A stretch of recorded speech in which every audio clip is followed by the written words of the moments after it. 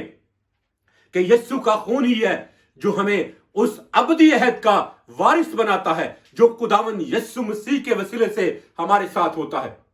یاد رکھیں خدا نے بنی اسرائیل کو برے کے خون کے وسیلے سے رہائی دی، جو فنا ہو جانے والا ہے، جو ختم ہو جانے والا ہے، جو جانوروں کا خون ہے، لیکن ہماری رہائی جو ہے وہ یسوع مسیح کے بیش قیمت خون کے وسیلے سے ہوئی ہے، جو کہ ابدی ہے، جو کہ کبھی ختم نہیں ہوگا۔ تو میرے عزیزو،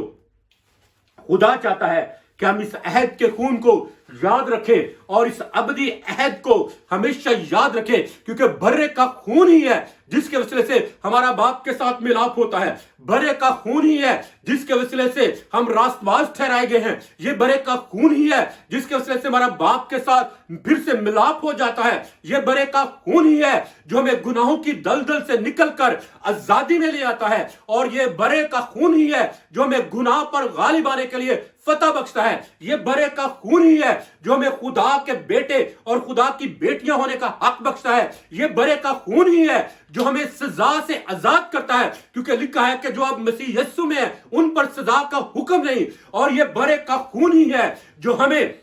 ابلیس کے چنگل سے نکال کر خدا کی بادشاہی میں لے آتا ہے، اور کلام مقدس میں لکھا ہے کہ برے کا خون جو ہے وہ ہمیں صحیح سلامت پورا خدا کی بادشاہی میں لے جانے کا زور اور قوت اپنے اندر رکھتا ہے، کیونکہ یسوع کا خون زور آور ہے، یسوع کا خون قدرت والا ہے، یسوع کا خون جو ہے وہ رہائی کے لیے ہے۔ تو میرے عزیزو، خدا چاہتا ہے کہ ہم اس ابدی عہد کو یاد رکھیں جو خدا نے یسوع مسیح کے پاک اور پوتر خون کے وسیلے سے مجھ سے اور آپ سے باندھا ہے، کیونکہ مسیح کا خون ہی ہے جو ہمیں اس دنیا پر غلبہ بخشتا ہے، یہ یسوع کا خون ہی ہے جو ہمیں گناہوں سے رہائی دیتا ہے، یہ یسوع کا خون ہی ہے جو ہمیں ایک فتح مند زندگی گزارنے کا زور اور قوت بخشتا ہے۔ اس لیے میرے عزیزو، خدا چاہتا ہے کہ ہم اس ابدی عہد کو یاد رکھیں جو خداوند یسوع مسیح کے خون کے وسیلے سے ہے۔ موسیٰ کی نجات شاندار تھی کیونکہ اس نے لوگوں کو غلامی اور قید و بند سے بچایا، لیکن یسوع کی نجات جو ہے وہ اس سے بھی اعلیٰ اور شاندار ہے، جلال والی ہے، جو کبھی ختم نہ ہوگی، کیونکہ اس نے ہمیں گناہ اور اس کے زور سے بچایا ہے، اس نے ہمیں گناہ اور اس کے زور سے رہائی دی ہے، اس نے ہمیں گناہ اور گناہ کے اثرات سے رہائی دی ہے، اس نے ہمیں گناہ اور گناہ کی وجہ سے جو ہماری زندگیوں میں ملامت آتی ہے اس سے ہمیں رہائی بخشی ہے۔ تو میرے عزیزو، جب ہم اس عشاء ربانی میں شرکت کرتے ہیں تو یاد رکھیں یہ عشاء ربانی جو ہے یہ ایک عہد ہے جس میں ہم شامل ہوتے ہیں، کیونکہ یسوع مسیح نے کہا کہ یہ میرے خون کی علامت ہے، اور پھر اس نے کہا کہ یہ میرے بدن کی علامت ہے، اور اس نے کہا کہ میری یادگاری کے لیے یہی کیا کرو۔ تو یاد رکھیں ہم یسوع مسیح کے دکھوں کی یادگاری نہیں مناتے، ہم یسوع کے اس دنیا میں مصلوب ہونے اور اس کے مردوں میں سے جی اٹھنے اور اس کے گناہ پر جو غالب آنے کی فتح ہے اس کو مناتے ہیں اس میں ہم شامل ہوتے ہیں. بہت ساری آج کلیسیاؤں میں یہ ہوتا ہے کہ جب وہ عشاء ربانی کے میں شامل ہوتے ہیں تو کئی لوگ روتے ہیں, کئی لوگ آنسو بہاتے ہیں. لیکن میرے عزیزو یاد رکھیں یہ ماتم کا مقام نہیں ہے بلکہ سیلیبریشن کا ہے, فتح کا ہے کہ ہم فتح منائیں اس جلالی فتح کے لیے جو خداوند یسوع مسیح نے کلوری کی صلیب کے اوپر ہمارے لیے حاصل کی ہے. اور شاید آپ کو یاد ہو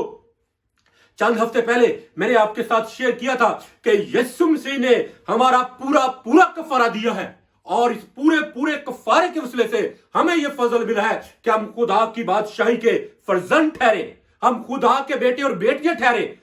ہم ایک قوم ٹھہرے جو کہ قوم نہ تھے, ہم کچھ بھی نہ تھے, لیکن ہم زندہ خدا کے بیٹے اور بیٹیاں بن گئے. یہ ایک بہت بڑا اعزاز ہے جو ہمیں عشاء ربانی کے موقع پر یاد دہانی کرواتا ہے کہ خدا نے ہمارے ساتھ ایک ابدی عہد باندھا ہے, اور اس ابدی عہد کے وسیلے سے ہم ضرور ہی خدا کی بادشاہی میں داخل کیے جائیں گے. اس لیے میرے عزیزو عشاء ربانی میں جب بھی آپ شامل ہوں تو ان 2 تقاضوں کو ہمیشہ یاد رکھیں, کیونکہ عشاء ربانی جو ہے وہ ہم سے 2 تقاضے کرتی ہے, 2 ایکسپیکٹیشنز رکھتی ہے. پہلی بات کہ ہم نجات یافتہ ہیں. کس چیز سے ہم نے نجات پائی ہے؟ دکھوں سے, تکلیفوں سے, بیماریوں سے, پریشانیوں سے, فکروں سے, اور ان سے کہیں زیادہ بڑھ کر ہم نے گناہ اور اس کے اثرات سے نجات پائی ہے, رہائی پائی ہے, چھٹکارا پایا ہے. تو میرے عزیزو اگر ہم چھٹکارا نہیں پا چکے ابھی تک, اگر ابھی تک ہم گناہوں کی دلدل میں پھنسے ہوئے ہیں اور پھر بھی ہم عشاء ربانی میں شرکت کرتے ہیں, تو کلام مقدس میں لکھا ہے کہ اس میں شرکت کرنا جو ہے وہ ہمارے لیے باعث سے لعنت ٹھہر سکتا ہے, ہمارے نقصان کا باعث بن سکتا ہے. کیونکہ ابھی یہاں پر ہم نے پڑھا ہے کلام مقدس میں سے بھی کہ پالوس رسول نے کہا کہ تم میں بہتیرے کمزور اور بیمار ہیں اور بہت سے ہلاک بھی ہوئے. کرنتھس کی کلیسیا کے جو لوگ تھے وہ لائق طور پر, مناسب طور پر خداوند کی بادشاہی اس کی میز کے پاس نہیں آ پا رہے تھے, جس کی وجہ سے کلام مقدس میں لکھا ہے کہ بہت سے لوگ بیمار ہوئے. پھر بہت سارے لوگ نہ صرف بیمار ہوئے بلکہ ہلاک بھی ہوئے, مر بھی گئے. تو میرے عزیزو ہم ایک ایسے عہد میں شامل ہیں جو کہ ابدی عہد ہے, اور اگر ہم اس عہد کی بے قدری کریں گے تو یاد رکھیں پھر ہمیں بچانے کے لیے اور کوئی عہد باقی نہ ہوگا اور کوئی ذریعہ نہیں ہوگا. اس لیے میرے عزیزو جب بھی اس عشاء ربانی کے پاس آئیں ہمیشہ اس بات کو یاد رکھتے ہوئے آئیں کہ آپ نجات یافتہ لوگ ہیں. یہ نہیں کہ نجات پائیں گے بلکہ آپ نجات پا چکے ہیں, اور یہ نہیں کہ آپ خدا کی بادشاہی میں داخل ہوں گے بلکہ آپ خدا کی بادشاہی میں داخل ہو چکے ہیں. اور یہ نہیں کہ آپ خدا کے ساتھ تختوں پر بیٹھیں گے بلکہ آلریڈی آپ خدا کے ساتھ تخت پر بٹھا دیے گئے ہیں. تو اس لیے میرے عزیزو جب آپ اس عشاء ربانی میں شامل ہوں تو پھر اس تقاضے کو بھی پورا کرنے کی کوشش کریں اپنے روح, بدن اور جان میں سے. اور پھر دوسرے تقاضا جو عشاء ربانی کی میز ہم سے کرتی ہے وہ ہے کہ ہم مسلسل ایسی زندگی بسر کریں جو مسیح کی موت کی یادگاری سے مطابقت رکھتی ہو. ہم ایسی زندگی گزاریں